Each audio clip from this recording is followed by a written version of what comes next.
Welcome all to this video tutorial. In this session, we are going to discuss about the basic structure of a C program.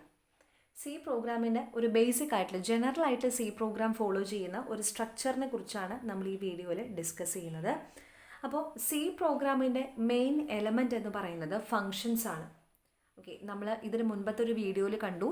Main എന്ന് പറയുന്ന function കാണുന്നത് മുതലാണ് compiler മനസ്സിലാക്കുന്നത് the original program execution begins അല്ലേ. അപ്പോൾ അവിടെ മുതൽ അപ്പോൾ ഒരുപാട് ഫങ്ഷൻസ് ആണ് മെയിൻ C എന്ന് പറയുന്ന ലാംഗ്വേജിൻ്റെ മെയിൻ ബിൽഡിംഗ് ബ്ലോക്സ് എന്ന് പറയുന്നത്.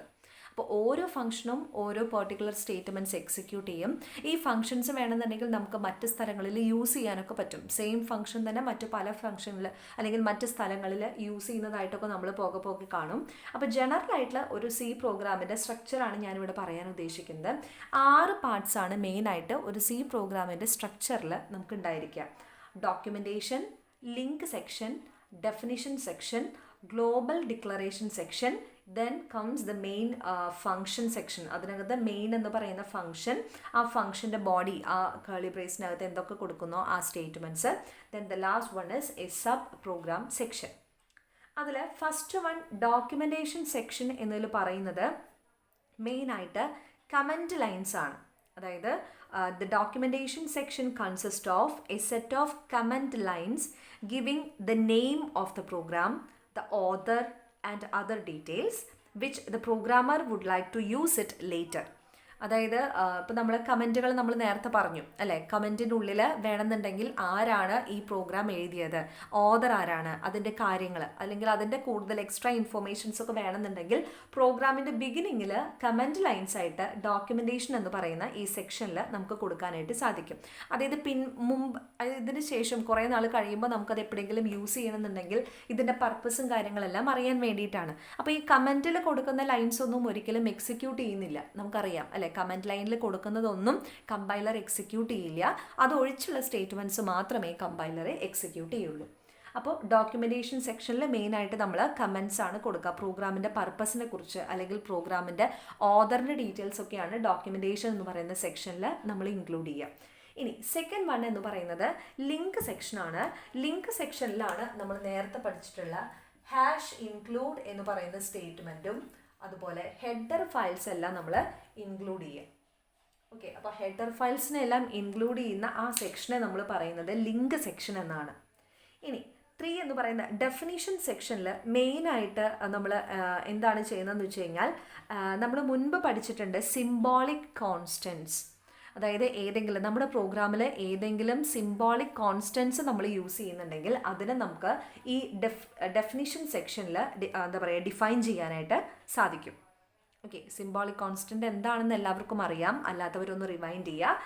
സിംബോളിക് കോൺസ്റ്റൻസ് നമ്മുടെ പ്രോഗ്രാമിൽ യൂസ് ചെയ്യുന്നുണ്ടെങ്കിൽ we can define it in this section. അതായത് ഇൻക്ലൂഡിന് ശേഷം സിംബോളിക് കോൺസ്റ്റൻസ് കൊടുക്കാം.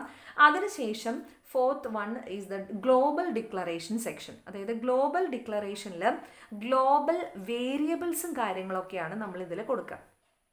അതായത് ചിലപ്പോൾ ഒന്നിലധികം ഫങ്ഷൻസിൽ യൂസ് ചെയ്യുന്ന ഒരുപാട് വേരിയബിൾസ് ഉണ്ടാവും, അതിനെയാണ് നമ്മൾ ഗ്ലോബൽ വേരിയബിൾസ് എന്ന് പറയുന്നത്. ഈ ഗ്ലോബൽ വേരിയബിൾസിനെ എല്ലാം തന്നെ നമ്മൾ ഈ ഒരു സെക്ഷനിലാണ് ഡിക്ലെയർ ചെയ്യുന്നത്. അതായത് ഒന്നിലധികം ഫങ്ഷൻസിൽ യൂസ് ചെയ്യുന്ന വേരിയബിൾസിനെയാണ് ഗ്ലോബൽ വേരിയബിൾസ് എന്ന് പറയുക. ഈ ഗ്ലോബൽ വേരിയബിൾസിനെ നമ്മൾ മെയിൻ പ്രോഗ്രാമിന് പുറത്താണ് നമ്മൾ ഈ ഗ്ലോബൽ വേരിയബിൾസിനെ ഡിക്ലെയർ ചെയ്യുന്നത്. ഓക്കെ, അതാണ് ഗ്ലോബൽ ഡിക്ലറേഷൻ സെക്ഷൻ എന്ന് പറയുന്നത്. ദെൻ നമ്മുടെ മെയിൻ ഫങ്ഷൻ സെക്ഷൻ വരും. അതിനകത്ത് മെയിൻ എന്ന് പറയുന്ന ഫങ്ഷൻ്റെ പാരാന്തസിസ് ഓപ്പണിംഗ് ബ്രേസ് ഉണ്ടായിരിക്കും, ക്ലോസിംഗ് ബ്രേസ് ഉണ്ടായിരിക്കും. അതിനകത്ത് നമുക്ക് സ്റ്റേറ്റ്മെൻറ്റ്സ് കൊടുക്കാം. സ്റ്റേറ്റ്മെൻറ്റ്സിന് തന്നെ ഡിക്ലറേഷൻ സെക്ഷൻ ഉണ്ടാവും അല്ലേ, വേരിയബിൾസ് ഡിക്ലെയർ ചെയ്യുന്ന സെക്ഷൻ ഉണ്ടാവും, അതിന് ഇനീഷ്യലൈസ് ചെയ്യുന്ന സെക്ഷൻ ഉണ്ടാവും, എക്സിക്യൂട്ട് ചെയ്യുന്ന പാർട്ട് ഉണ്ടാവും, ഓപ്പറേറ്റേഴ്സ് ഒക്കെ വെച്ച് എക്സിക്യൂട്ട് ചെയ്യുന്ന പാർട്ട് ഉണ്ടാവും. അങ്ങനെ ഒരുപാടുണ്ടാവും. ചിലപ്പോൾ ഈ മെയിൻ എന്ന് പറയുന്ന ഫംഗ്ഷനകത്ത് തന്നെ മറ്റ് ചില ഫങ്ഷൻസ് യൂസ് ചെയ്യേണ്ടതായിട്ട് വന്നേക്കാം. അതായത് മെയിൻ എന്ന് പറയുന്നതൊക്കെ ഓൾറെഡി C പ്രോഗ്രാമിൻ്റെ എന്താ പറയുക മെയിൻ ആയിട്ടുള്ളൊരു പാർട്ടാണ്. ഇനി നമുക്ക് വേണമെങ്കിൽ ഇപ്പോൾ അഡീഷൻ എന്ന് പറയുന്ന പ്രോസസ്സ് ചെയ്യാൻ വേണ്ടിയിട്ട് എനിക്ക് ആഡ് എന്ന് പറയുന്നൊരു ഫംഗ്ഷൻ ക്രിയേറ്റ് ചെയ്യാനായിട്ട് പറ്റും. അതൊക്കെ യൂസർ ഡിഫൈൻഡ് ഫങ്ഷൻസ് ആണ്, യൂസർ ക്രിയേറ്റ് ചെയ്യുന്ന ഫങ്ഷൻസ് ആണ്. അപ്പോൾ ഈ ഫങ്ഷൻസ് വേണമെന്നുണ്ടെങ്കിൽ മെയിൻ പ്രോഗ്രാമിനകത്ത് ഇത് മെയിൻ ഫംഗ്ഷനകത്ത് എനിക്ക് വേണമെങ്കിൽ യൂസ് ചെയ്യാനായിട്ട് പറ്റും. ഓക്കെ, അപ്പോൾ അങ്ങനെ ഏതെങ്കിലും ഫങ്ഷൻസ് ഈ മെയിൻ ഫങ്ഷനകത്ത് കൊടുത്തിട്ടുണ്ടെങ്കിൽ ആ ഫങ്ഷൻ്റെയൊക്കെ എന്താ പറയുക, അല്ലെങ്കിൽ അങ്ങനത്തെ ഫങ്ഷൻ്റെ ഡെഫിനിഷനോ അല്ലെങ്കിൽ ആ ഫങ്ഷൻ്റെ സ്റ്റേറ്റ്മെൻറ്റ്സും കാര്യങ്ങളൊക്കെ ഈ സബ് പ്രോഗ്രാം സെക്ഷനിൽ കൊടുക്കാനായിട്ട് സാധിക്കും. അപ്പോൾ ഏറ്റവും ലാസ്റ്റ് എന്ന് പറയുന്നത് സബ് പ്രോഗ്രാം സെക്ഷനാണ്. It contains all the user defined functions that are called in the main function. അതായത് മെയിൻ പ്രോഗ്രാമിൽ ജസ്റ്റ് ആ ഫംഗ്ഷൻ്റെ പേരും കാര്യങ്ങളും മാത്രമേ എഴുതുള്ളൂ. ആ ഫംഗ്ഷനിൽ കോൾ ചെയ്യുമ്പോൾ അല്ലെങ്കിൽ ആ ഫംഗ്ഷൻ്റെ പേര് കാണുമ്പോൾ ആ ഫംഗ്ഷനിൽ എന്തൊക്കെയാണ് ചെയ്യുന്നത് അതിൻ്റെ എക്സിക്യൂട്ടബിൾ സ്റ്റേറ്റ്മെൻറ്റ്സ് എല്ലാം തന്നെ മെയിൻ ഫംഗ്ഷന് താഴെ സബ് പ്രോഗ്രാം സെക്ഷനിലാണ് നമ്മൾ ഡീറ്റെയിൽ ആയിട്ട് കൊടുക്കുക. ഓക്കെ, അപ്പോൾ ഇത്രയും കാര്യങ്ങളാണ് മെയിനായിട്ട് നമ്മുടെ ഒരു സി പ്രോഗ്രാമിൻ്റെ സ്ട്രക്ചറായിട്ട് നമ്മൾ പറയുന്നത്. ഇത്രയും ഒരു 6 സെക്ഷൻസ് ഉണ്ടായിരിക്കും. Documentation, which will consist of the command lines, and the link section, which includes hash include and the header files and all. Definition section, we can define the symbolic constants. In the global declaration section, we can declare our global variables. If we use a single variable in more than one section or more than one function, we can call it as a global variable, and we can declare this global variable in this section. And then comes the main function section, which will consist of the statements which are executed by the main function. And we also have a sub program section which will consist of the function definitions or the user defined function definitions and all.